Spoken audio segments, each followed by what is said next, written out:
কবিতা, নাটক, হাসি বা ভূতের গল্প, রহস্য, অ্যাডভেঞ্চার, গোয়েন্দা কাহিনী, যে কোনো ধরনের সাহিত্য সৃষ্টিতেই বাংলায় অন্যতম সাহিত্যিক হেমেন্দ্র কুমার রায়। বাংলা শিশু সাহিত্য ধারার প্রাথমিক বিকাশেও তাঁর অবদান স্মরণীয়। মাত্র 14 বছর বয়সে শুরু হয় হেমেন্দ্র কুমার রায়ের সাহিত্য চর্চা।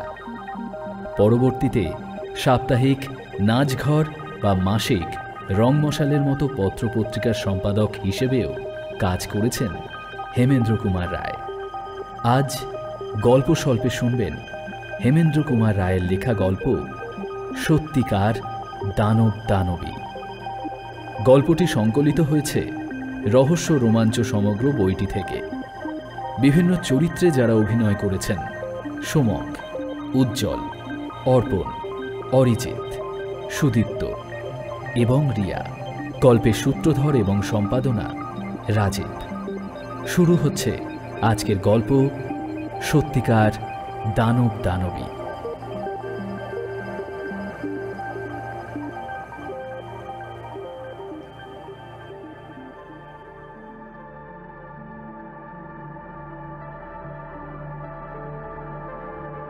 তোমাদের কাছে প্রায়ই আমি ভূতের গল্প বা অ্যাডভেঞ্চারের কাহিনী বলে থাকি, কিন্তু আজ আমি তোমাদের কাছে একটা ডিটেকটিভ গল্প বলবো।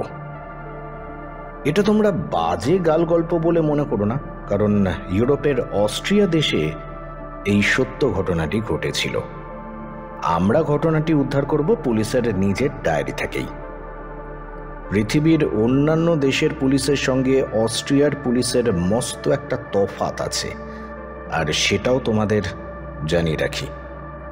অন্যান্য দেশের পুলিশ চুরি, ডাকাতি, খুনের কিনারা করার জন্য বাইরের কারুর দরজায় গিয়ে ধর্ণা দেয় না, কিন্তু অস্ট্রিয়ার পুলিশ যখন কোনো গোলমেলে মামলায় পড়ে তখন প্রায়ই সেখানকার বিশ্ববিদ্যালয়ের প্রফেসরদের সাহায্য নিয়ে থাকে। প্রফেসররা পুলিশকে সাহায্য করেন শুনে তোমরা বোধহয় অবাক হচ্ছ, কিন্তু এতে অবাক হওয়ার কিছুই নেই, কারণ অস্ট্রিয়ার ইউনিভার্সিটিতে অপরাধ তত্ত্বের একটি বিভাগ রয়েছে। ওই প্রফেসরেরা সেই বিভাগেই ছাত্রদের শিক্ষা দেন। ওখানকার একজন প্রফেসর অপরাধ তত্ত্বে এত বেশি পণ্ডিত যে পৃথিবীর সর্বশ্রেষ্ঠ ডিটেকটিভরাও তাঁদের কাছে হার মানতে বাধ্য। এবার যে ঘটনাটা বলবো সেই ঘটনাটা শুনলেই তোমরা সেই সব প্রফেসরদের বাহাদুরির কিছু কিছু প্রমাণ পাবে।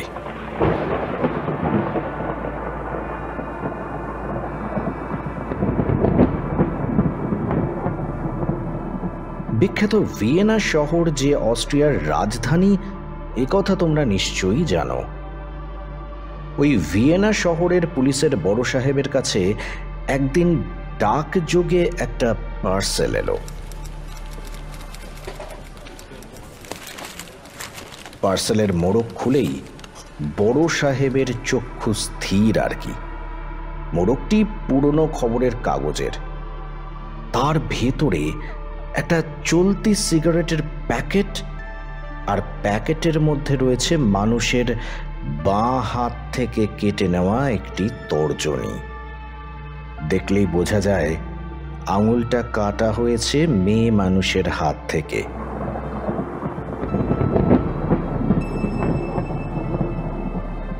পাঁচ দিন পরে আবার এক পার্সেল এসে হাজির। তার মধ্যে রয়েছে স্ত্রীলোকের ডান হাত থেকে কেটে নেওয়া একটি মধ্যম আঙ্গুলি, আঙুলে আবার একটা বিয়ের আংটি। বড় সাহেব তো হতভম্ব। এ কি ভয়ানক কাণ্ড! পুলিশের বড় সাহেব হয়ে জীবনে তিনি অনেক ভীষণ ব্যাপার দেখেছেন, কিন্তু এমন ভয়াবহ ব্যাপার তাঁর কল্পনারও অতীত। সাধারণ হত্যাকারী চুপি চুপি খুন করে মানে কোনো রকমে পালিয়ে যেতে পারলেই বাঁচে, কিন্তু এই পার্সেল দুটো যে পাঠিয়েছে সে এত বড় অসমসাহসী যে নিজের পৈশাচিক কাণ্ডের নমুনা বারবার পুলিশের বড় সাহেবের গোচরে আনতেও সংকুচিত নয়।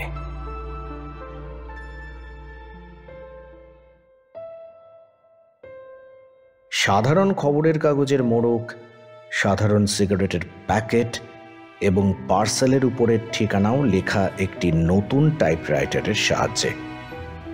ডাকঘরের ছাপও ভিয়েনা শহরের।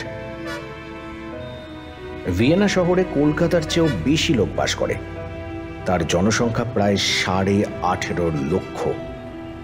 এত বড় শহরের লক্ষ লক্ষ বাসিন্দার ভেতর থেকে কোন শয়তান যে পুলিশের বড় সাহেবের সঙ্গে এই বিভৎস কৌতুক করছে তা অনুমান করার কোনো সূত্রই পার্সেলের ভেতর থেকে পাওয়া যায় না। অথচ এই পাপিষ্ঠকে তাড়াতাড়ি ধরতে না পারলে পুলিশের নিন্দার আর সীমা থাকবে না।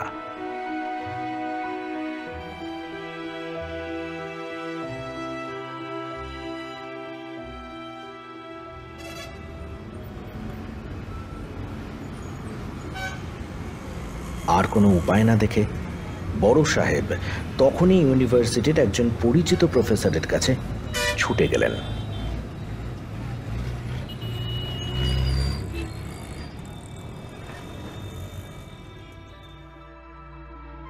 প্রফেসর তার বৈজ্ঞানিক পরীক্ষাগারে বসে সমস্ত ঘটনা শুনে বললেন, আঙুল দুটো দেখি।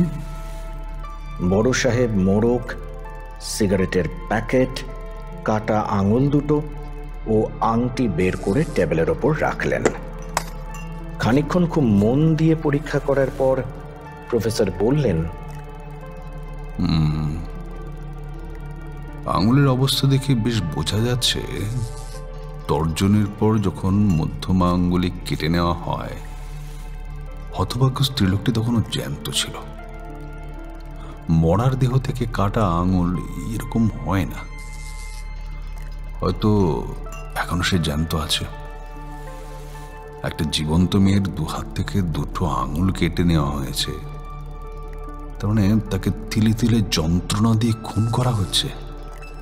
বড় সাহেব শিউরে উঠে বললেন, ভয়ানক প্রফেসর, ভয়ানক। আপনি তাড়াতাড়ি পরীক্ষা করুন, হয়তো অভাগিনীকে আমরা এখনো বাঁচাতে পারি। প্রফেসর তখন আঙুলের দিকে দৃষ্টিবদ্ধ করে বললেন, আঙুল দুটো দেখে বলা যায় যে এটা কোনো সাধারণ গরিব মেয়ের আঙুল নয়। তারপর আঙুল দুটো যেরকম সূক্ষ্মভাবে কাটা হয়েছে তা দেখে মনে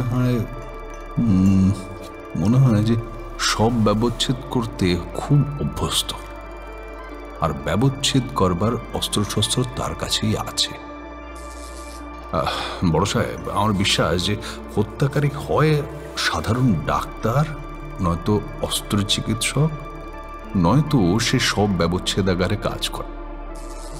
কারণ আনপ্রফেশনাল লোক এরকম কৌশলে আঙুল কাটতে পারে না। বড় সাহেব এতক্ষণ পরে একটা বড় সূত্র পেয়ে উৎসাহিত হয়ে উঠলেন। প্রফেসর বললেন, এভাবে যন্ত্রণা দিয়ে যে নরহত্যা করে সে নিশ্চয়ই নিষ্ঠুরতার ভক্ত। আচ্ছা, ওই আংটিতে সুতোটা বাঁধা কেন?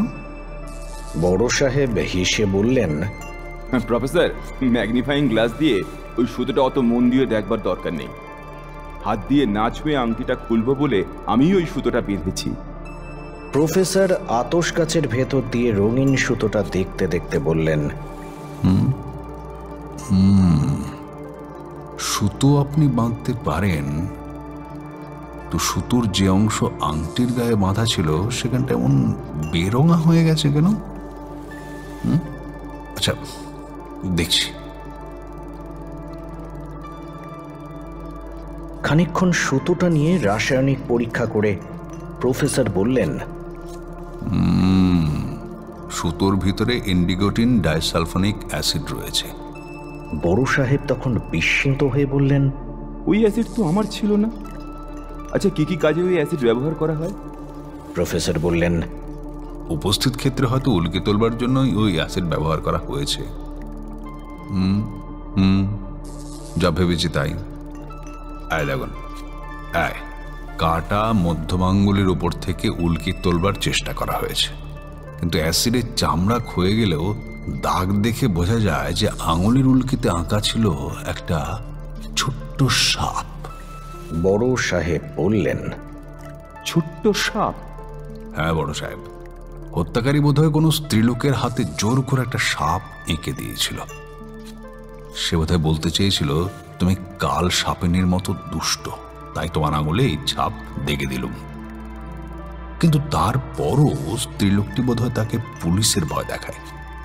হত্যাকারী হয়তো তখন বলে যে, তুমি আমাকে পুলিশের ভয় দেখাচ্ছ, বেশ, তাহলে পুলিশের কাছে যে আঙুল দিয়ে আমাকে দেখিয়ে দেবে, তোমার সেই আঙুলি আমি কেটে নিয়ে পুলিশের কাছে আমার উপহার পাঠাবো।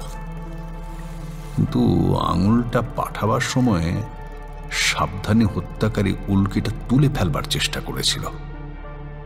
বড় সাহেব বললেন, প্রফেসর, এইবার আপনি কবির মতো কল্পনার আশ্রয় নিয়েছেন। এসব স্বাভাবিক কথা নয়। প্রফেসর হেসে বললেন, হ্যাঁ, আমার এই অনুমান মিথ্যাও হতে পারে, কিন্তু কিন্তু মনে রাখবেন, আমরা কোনো স্বাভাবিক হত্যাকারীর কীর্তি নিয়ে আলোচনা করছি না। কিন্তু সে কথা এখন যাক, আপনাকে আসল পথ তো আমি দেখিয়ে দিয়েছি। আপনি অস্ত্র চিকিৎসকদের মধ্যে হয়তো হত্যাকারীর সন্ধান পাবেন। যান।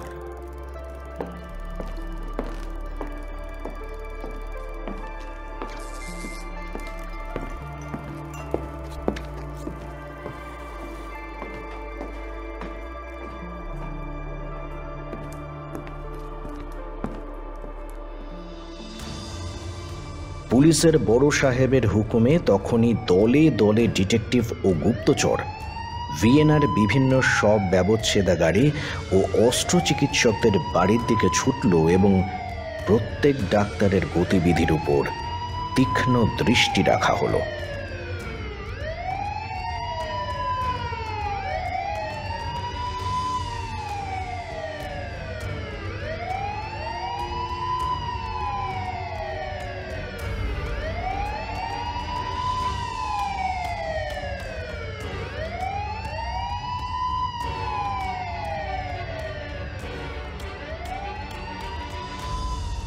ভিয়েনার বিরাট জনসমুদ্রের মধ্যে পুলিশ এতক্ষণ পরে একটা যেন দ্বীপের মতো ঠাঁই খুঁজে পেল।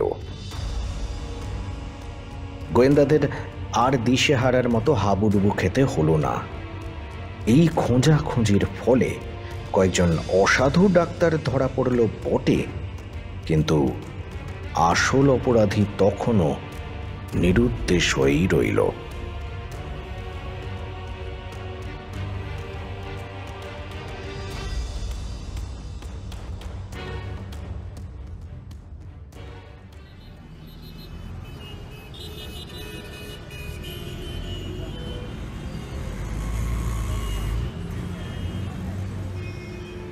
তারপর একদিন একটি যুবক অস্ত্র চিকিৎসক পুলিশের বড় সাহেবের কাছে এসে যা বলল তা হলো এই। আসল অপরাধীকে তা আমি জানি না বটে, কিন্তু আমার মনে একটা সন্দেহের উদয় হচ্ছে। কিছুদিন আগে আমাদের হাসপাতালে আনা উইস নামে একটি মেয়ে ডাক্তার কাজ করতে আসে। আনা যত রোগী দেখত তাদের সকলকেই বলতো যে ডাক্তার স্মিথসের কাছে গিয়ে অস্ত্র চিকিৎসা করতে, অথচ ডাক্তার স্মিথস কিন্তু আমাদের হাসপাতালের দলভুক্তই নন। পরে জানা যায় যে ডাক্তার স্মিথসের সঙ্গে আনার বিয়ের কথা চলছে। তারপর ওই ডাক্তার মহলে কানাঘুষো শোনা গেল যে ডাক্তার স্মিথস নাকি একই রোগীর ওপরে অকারণে বারবার অস্ত্র প্রয়োগ করেন, মানে ওই ডাবলতে ডাবল ফি আদায় করেন, যেন তিনি খুব সহজেই তাড়াতাড়ি বড় লোক হয়ে উঠতে চান। তো কিছুদিন পরে শুনলুম যে আনার সঙ্গে ডাক্তার স্মিথসের বিয়ের সম্পর্ক ভেঙে গেছে। তিনি বার্থা নামে আরেকটি মেয়ে ডাক্তারকে বিয়ে করতে চান। দিন কয়েক হলো আনা আমাদের হাসপাতালের কাজ ছেড়ে দিয়েই চলে গেছে, আর ডাক্তার স্মিথও এখন শহরের বাইরে গিয়েছেন। আর ওই বার্থার তারও তো কোনো খোঁজ পাওয়া যাচ্ছে না। স্মিথসের এক পরিচিত রোগী তিনি খবর দিলে যে ডাক্তারকে সামারলিংয়ে ট্রেন ধরতে দেখা গিয়েছে। সামারলিং হচ্ছে অস্ট্রিয়ার একটি পাহাড়ি জায়গা, লোকে সেখানে হাওয়া বদল করতে যায়। গোয়েন্দারা এবার ডক্টর স্মিথসের সন্ধান করতে লাগলো। স্মিথসের এক পরিচিত রোগী খবর দিল যে ডাক্তারকে সামারলিং এর ট্রেন ধরতে দেখেছে।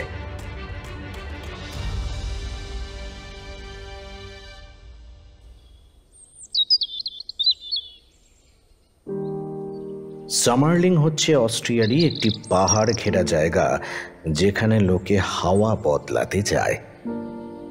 পাহাড়ের কোনো নির্জন স্থানে একটি বাড়ি।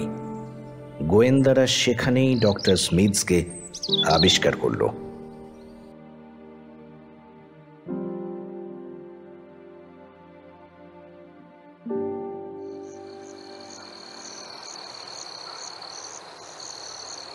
তখন অনেক রাত হয়েছে। স্তব্ধতা ভেদ করে সশব্দে বইছে কনকনে ঠান্ডা বাতাস। অন্ধকার আকাশে একটা তারা পর্যন্ত উঁকি মারছে না। গোয়েন্দারা চুপি চুপি বাড়ির দরজার কাছে গিয়ে দাঁড়াতে না দাঁড়াতেই সভয়ে শুনতে পেল মৌন রাত্রি হঠাৎ কেঁপে উঠল স্ত্রীকণ্ঠের তীব্র তীক্ষ্ণ আর্তনাদে। কে যেন বিষম যন্ত্রণায় চেঁচিয়ে উঠেই আবার থেমে পড়ল। আধো অন্ধকারে একটা প্রকাণ্ড লম্বা চওড়া মূর্তি আস্তে আস্তে সদর দরজা খুলে বাইরে বেরিয়ে এলো, আর তার পেছনে পেছনে একটি স্ত্রীলোক। একজন ডিটেকটিভ তাড়াতাড়ি এগিয়ে গিয়ে গম্ভীর স্বরে বলল, ডাক্তার, তুমি আমাদের বন্দী। ডাক্তার এক লাফে পিছিয়ে গিয়ে বাড়ির দরজা আবার বন্ধ করার চেষ্টা করলো, কিন্তু তার আগেই গোয়েন্দারা তাকে চারদিক থেকে ঘিরে ফেলল। তখন আরম্ভ হলো ভীষণ ধস্তাধস্তি। কিন্তু সেই বিপুল বপু মহাবলিষ্ঠ ডাক্তারকে কাবু করা সহজ নয় দেখে একজন গোয়েন্দা রিভলভারের বাঁট দিয়ে এত জোরে তার মাথায় আঘাত করল যে সে তক্ষুনি অজ্ঞান হয়ে পড়ে গেল। তার সঙ্গিনী স্ত্রীলোকটিও ধরা পড়ল। সে হচ্ছে বার্থা, ডাক্তারের নতুন বউ। বাড়ির ভিতরের একটা ঘরে অস্ত্রোপচারের টেবিলের ওপর পাওয়া গেল হতভাগিনী আনাকে, অর্ধ অচেতন অবস্থায়। তার দুই হাতে ব্যান্ডেজ বাঁধা, আর ইথারের গন্ধে ঘর একেবারে পরিপূর্ণ।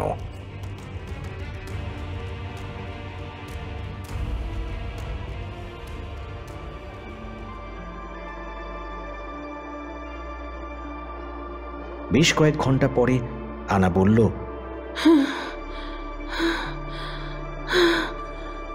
হ্যাঁ, ডক্টর স্মিথস আমাকে বিয়ে করবেন বলে আমি তার কাছে গিয়ে অস্ত্র চিকিৎসা করানোর জন্য রোগীদের পরামর্শ দিতুম।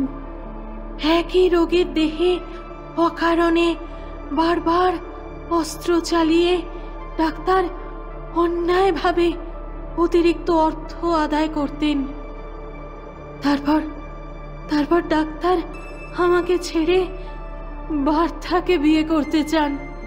সেজন্যে আমি রাত করে বলি তার অন্যায় চিকিৎসার কথা পুলিশের কাছে প্রকাশ করে দেব। ডাক্তারও তখন ক্ষেপে গিয়ে একদিন আমাকে জোর করে ধরে আমার হাতে উল্কির এক সাপ এঁকে দেন। তারপরেও আমি পুলিশে খবর দিতে চাই শুনে তিনি আমার কাছে মাপ চেয়ে অনুতপ্তভাবে বলেন, আচ্ছা, আমি তোমাকেই বিয়ে করব, কিন্তু বিয়ের আগে আমি সপ্তাহখানেকের জন্য সামারলিংয়ে হাওয়া বদলাতে যেতে চাই। তুমিও আমার সঙ্গে চলো। আমি খুব খুশি হয়ে বোকার মতো ডাক্তারের সঙ্গে এখানে চলে আসি। তারপর আমার এই দুর্দশা হয়েছে। ডাক্তার আর বার্থা দুজনে মিলে আমার দু হাতের দুটো আঙুল কেটে নিয়েছে। আঙুল কেটে নিয়ে আমাকে ডাক্তার বলেছে, কাল সাপিনী, তোমার আঙুলে কাল সাপ এঁকে দিয়েছি, তবু তোমার চৈতন্য হয়নি। আচ্ছা, ধীরে ধীরে সমস্ত হাত কেটে নিয়ে আমি তোমার বন্ধু পুলিশকে উপহার দেব। আপনারা না এলে এই দানব আর দানবী আমার দেহকে খণ্ড খণ্ড করে আমাকে নিশ্চয়ই হত্যা করত।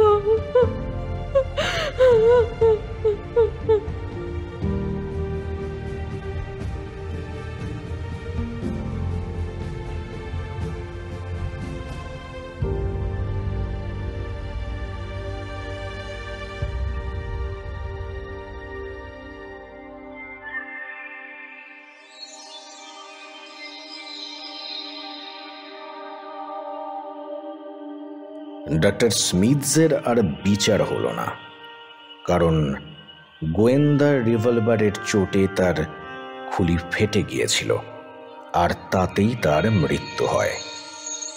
বার্থা গেল জেলখানায়। ভিয়েনা বিশ্ববিদ্যালয়ের প্রফেসরের বাহাদুরিটা দেখলে তো? যেন মন্ত্রশক্তি বলেই শূন্যতার ভেতর থেকে সূত্র আবিষ্কার করে অনুমানে তিনি যা যা বলেছিলেন তার একটা কথাও মিথ্যে হলো না, এবং তিনি না থাকলে পুলিশ এ মামলার কোনোই কিনারা করতে পারত না।